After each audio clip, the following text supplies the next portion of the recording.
अब हम पढ़ेंगे स्ट्रक्चर ऑफ इकोसिस्टम के। In general, the structure of an ecosystem has two major components. First, biotic.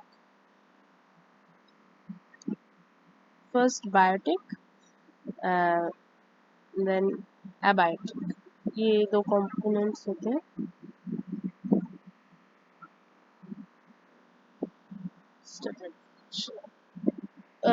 These two classes of components interact with each other to create an ideal system.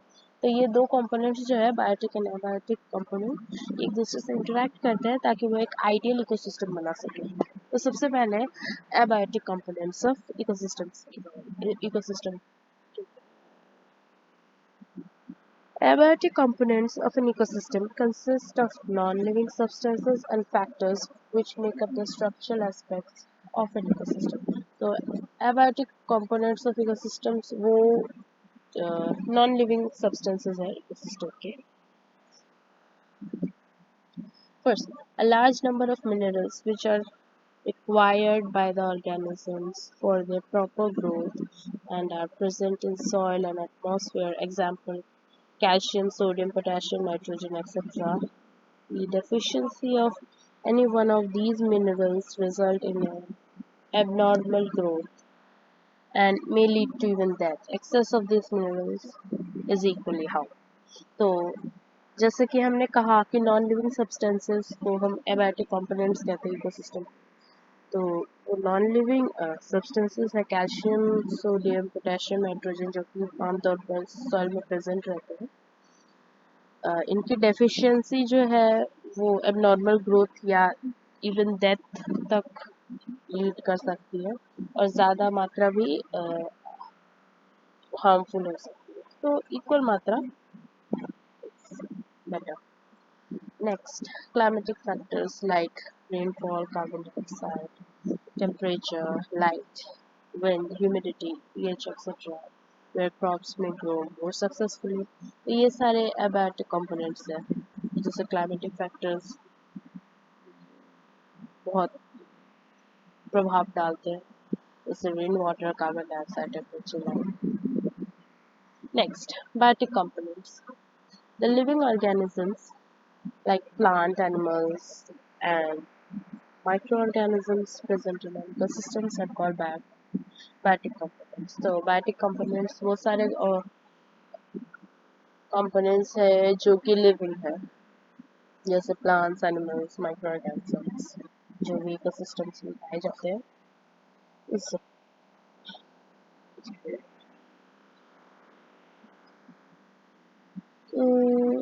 on the basis of their role in the ecosystem, the biotic component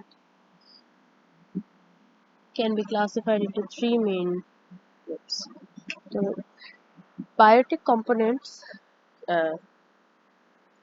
में जो है उनको हम तीन main groups में बांट सकते हैं: प्रोड्यूसर्स, कंज्यूमर्स एंड डिकम्पोजर्स या रिड्यूसर्स कहते हैं. सबसे पहले producers. Autotrophs. Producers are photosynthetic plant,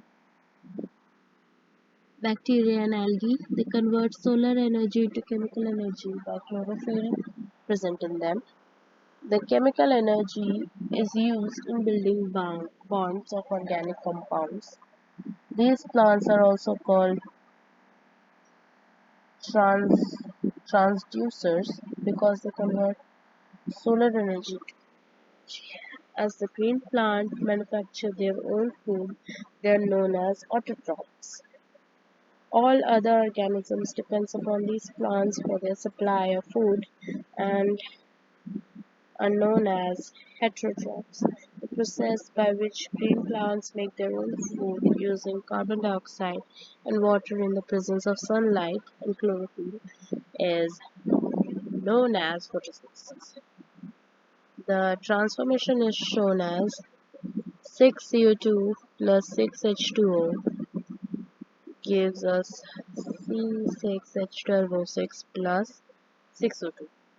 तो जैसे कि यहाँ पे प्रोड्यूसर्स जो कि ऑटोट्रॉप्स में लिखा हुआ है, ऑटोट्रॉप्स वो जो अपना खाना खुद बनाते हैं, जैसे कि प्लांट्स सोलर एनर्जी और वाटर से फोटोसिंथेसिस की मदद से अपना खाना बनाते हैं। तो इसलिए उन्हें ऑटोट्रॉफ्स कहा जाता है। उन्हें ट्रांसड्यूसर्स भी कहा जाता है क्योंकि वो सोलर एनर्जी को केमिकल एनर्जी में बदल देते हैं during the process of photosynthesis. और जो दूसरे हैं जो कि उनकी सप्लाई ऑफ फूड पर डिपेंड रहते हैं, उन्हें हेटेरोट्रॉप्स कहते हैं। और यहाँ पे प्रोसेस ऑफ फोटोसिंथेसिस का पूरा केमिकल फॉर्मूला लिखा हुआ है, कैसे वो कार्बन डाइऑक्साइड लेता है, देन पानी और सनलाइट लेकर बाद में C6H12 वो से ग्लूकोज और 6O2 ऑक्सीजन छोड़ता है। नेक्स्ट है consumers heterotrophs. They are animals which can't manufacture their own food. They obtain their food from plants or other animals for their survival. The consumers of four types namely. तो consumers या heterotrophs वो है जो plants या animals पर depend रहते हैं for their own food for survival. तो इन्हें भी 4 कैटेगरीज में क्लासिफाई किया गया है। First primary consumer, next secondary consumer, third tertiary consumer, fourth top consumer. सबसे पहले primary consumers, the animals which obtain their food from green plants, example deer, cow, rabbit, mouse, goat, squirrels, cattle, grasshoppers, etc. They are also called first order consumers. तो ये सारे हुए हमारे primary consumers जो कि सीधा ग्रीन प्लांट्स को ही खाते हैं, जैसे हम जानते हैं काउ, डियर, गोट्स, इन्हें हम फर्स्ट ऑर्डर कंज्यूमर्स भी कहते हैं। Next secondary consumer, primary carnivores, the animals which live on the flesh of the primary consumer, example bird, frog, fox, fishes, cat, dog, snakes, etc. तो जो next है वो primary consumer के flash के ऊपर डिपेंड करते हैं, जैसे कैट माउस खाएगी तो वो प्राइमरी कंज्यूमर को कंज्यूम कर रही है, कैट जो कि सेकेंडरी कंज्यूमर है, प्राइमरी कंज्यूमर के फ्लैश पर ज़्यादा डिपेंड है। Next tertiary consumer, secondary carnivores. These are the large carnivores which eat the flesh of the secondary consumer. Example wolves, peacock, owl and fishes. जो secondary consumer है ये large carnivore these are large carnivores which eat the flesh of the secondary consumer. Tertiary consumer secondary consumer के लोगों को खाती है। The top carnivores. These are the largest carnivores which eat the flesh of the tertiary consumer.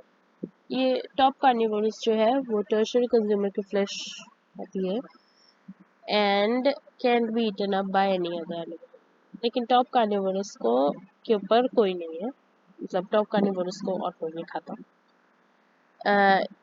Top carnivores के examples हैं lion, tiger, vulture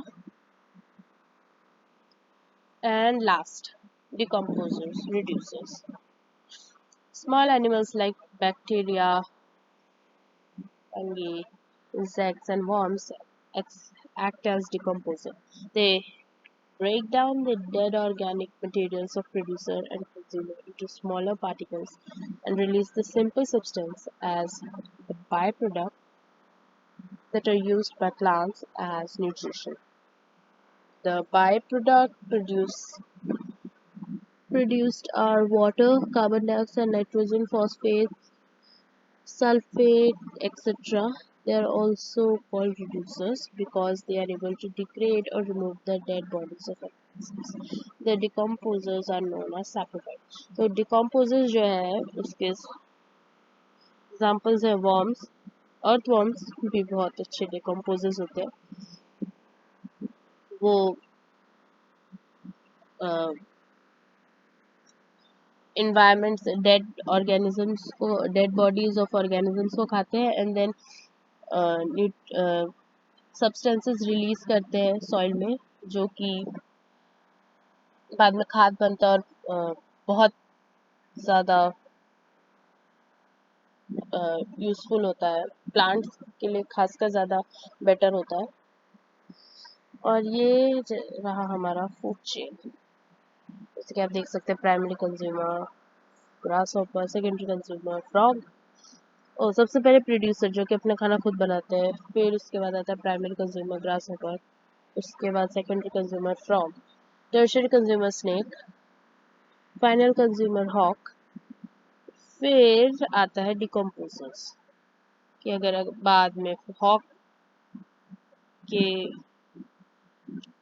मर जाने से बाद में डिकम्पोजर्स होते हैं उसके बॉडी पार्ट्स, ऑल दैट, जो कि ऑर्गेनिजम्स खा लेते हैं।